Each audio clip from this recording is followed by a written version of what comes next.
Pack. My name is Vahlkor and welcome to Dauntless. Now today we'll be talking about the new changes on the UI in the game. Now with this new patch, a new Halloween event, we also got a lot of really good improvements to the UI. And I can't wait to share it with you guys. I think it's awesome that in the end of the day, it's more progression towards the finished product of the game. And I think it's awesome that we're actually seeing some changes and we're seeing a lot of good things coming up for Dauntless. And I'm very excited. So if you enjoyed this video, make sure to check out the links in the description where you can find our Twitter, our Discord channel, and above all guys, if you're not part of the Wolfpack, hit that subscribe button. And one more thing that I want to say is that the winner for the giveaway should be in the screen right now, and congratulations. Make sure to go ahead and check out your inbox, that way you can actually claim your prize. And I got more news for you guys in an upcoming video regarding giveaways, so stay tuned. Alright, and moving on to the hunting board, the first thing that I want to talk about here is the actual introduction of power rating. Now the way power rating works, it basically calculates the weapon power plus your armor resistance, and then it divides by 2. So in my case, I have 460 plus 503, and it divides by 2 and it gives me a 481. And I think this was mainly implemented for the new event quest. If we go here in the hunting board, we can see the event quests have certain power rating requirements. Now I do agree having a minimum power rating requirement to go into quest. However, I do not agree of having a maximum power rating, because I spent probably like 20 or 30 minutes trying to figure out what kind of weapon and equipment I wanted to use in order to actually start doing this hunt. And it was a little bit kind of hectic trying to understand this at first, because I didn't see any kind of tutorial on how it works. But now that we know how it works, now that you know that you have to do the math, you can actually just calculate the numbers and make sure that you have the correct amount of power rating to go into these hunts. So in the case of this seasonal event, I will suggest being as close to the maximum amount of power rating possible, but taking into consideration aspects. Now I want to talk about tips for the hunt, for the event actually, in another video, but I just kind of wanted to give you an overview of the power rating and what it means and how it could be useful. Another thing that I think the power rating could be useful is that in the future, maybe all the hunts should have power rating requirements, because you can see here, if we go to an saga, there's no power rating requirement. However, you can still see your power rating. Now the way it could work is they could have power rating requirements for every hunt, and if you don't meet the minimum power rating, then you cannot go in. However, I don't agree with having a cap. I think if I have super awesome gear and I want to go and fight a rogue Nasher, I should be allowed to do it. I understand why they did it in the event. They did it just so that we're not super overpowered. We could just roll stomp every single one of the quest missions. They want to kind of have like a balance, so I understand that. But hopefully that's something that is not going to be in the main game. It's probably going to be just to make sure that you meet the minimum requirements to actually go into the hunt.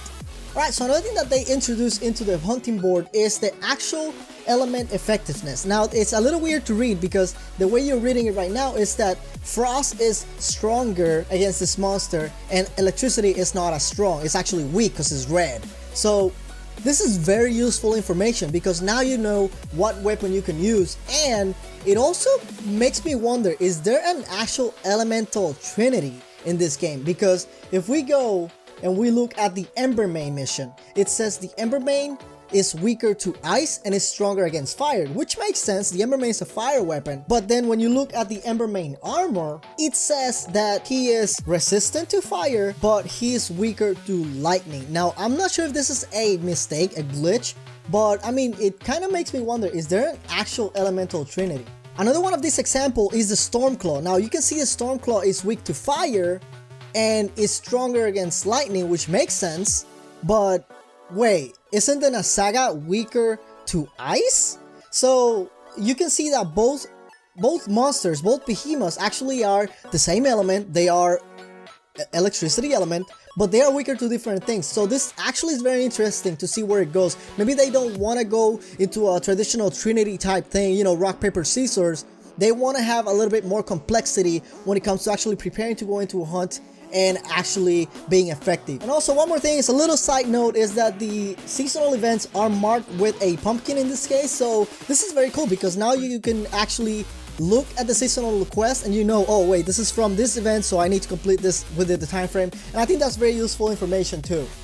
Alright, and moving on to the crafting UI interface, there's only a subtle change, but I think it's very useful as well. It is basically the introduction to elemental attunements, and you know, we know weapons have different elements, but sometimes we don't really know what that means. So let's go ahead and look at a couple of samples. We're gonna be looking at the chain blades for, let's say Shattered. So there you go.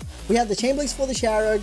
Basically, we have elemental attunement, and it says that normally it does 210 as a normal base damage. However, if you're fighting something that is weaker to its element, in this case fire, you're gonna be doing 295. But if you're fighting something that is strong against fires, then you're only gonna be doing 168 damage. So you can see this actually plays a role into how effective you're gonna be in the mission, and it's very, very interesting because, like I said, maybe not because the monster's electricity means it's weaker to ice like we saw in the previous example. So this is very, very interesting, very, very cool information, and I really like the way and what they're doing with it. It's very clear. You can actually see what is strong and what is not as strong, and you can actually reinforce this by going to your loadout screen. If you go and check out one of your weapons, you can see your base damage is at the top 460, that says versus neutral, and your strong damage is 560, and your weaker damage is 410. So you can actually have an entire scope of how your weapon is going to perform against certain behemoths. It is worth noting that some of these things might be a little bit weird, like it might not be as fully developed, because you can see here the Pangar chain blades, it says it's strong 360 against all, which doesn't make sense because the Pangar is a frost behemoth, so this is a frost weapon, and you can actually apply the frost elemental in the hunt. So this information might be a little glitchy at the moment, but it is there and it is awesome. And you can confirm this by going to another one of the Pangar weapons. You can see that it actually has the right stats. So keep that in mind when you're crafting your gear and when you're preparing for a hunt. I just think it's valuable information, it's valuable things to know, and not only we're gonna get clearer information once it develops more, and I think it's gonna be very, very exciting to see all the different types of things that we could do and all the different types of weaknesses that we could exploit against behemoths. Lastly, we got to talk about the armors. The armors also got a little bit of improvement in the UI. You can go ahead and see that not only you get the resistance of the actual armor, you actually can see the elemental resistance, and you can see what you gain and what you lose with certain armor.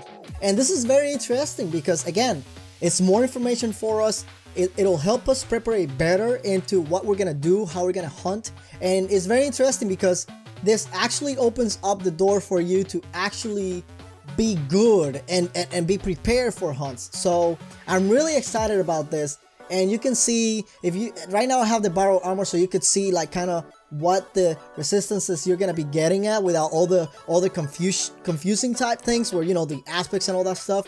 But it is very important that you also keep in mind, not because you're having the Nasaga armor all the way maxed out, that means that you are being optimal in a hunt. I actually have the Nasaga armor all the way maxed out, and I'm fighting a Pangar, and the Pangar does a lot more damage than any other monster, and that is because the Pangar armor actually gives me a very, very bad weakness against frost. And that's where I'm gonna end today's video. I hope that you guys enjoy this one. I know it's a little bit long, it's a little bit kind of like informative and not as much action going on, but I just wanted to keep you guys updated with the new improvements in Dauntless. And remember guys, I have an announcement for a huge massive giveaway that's gonna be happening. I'm gonna be doing giveaways pretty much every week, so stay tuned in the channel. I'm gonna give you guys the rule in a couple of videos. I just want to make sure that I cover all the Halloween things and all the event things that I can before the event is over. So make sure you guys stay tuned to the channel for more great things coming up your way. I'm having a lot of fun with this event. Have you finished the event already? What do you like the most with the UI changes? I really think the UI changes are coming a lot great. If you got any questions, please ask me in the comment section down below. I'll try to reply to every single one of the comments that I receive. And that's what I'm gonna end today's video. I hope you guys enjoyed it. As always guys, I've been Vahlkor, and I'll see you next time.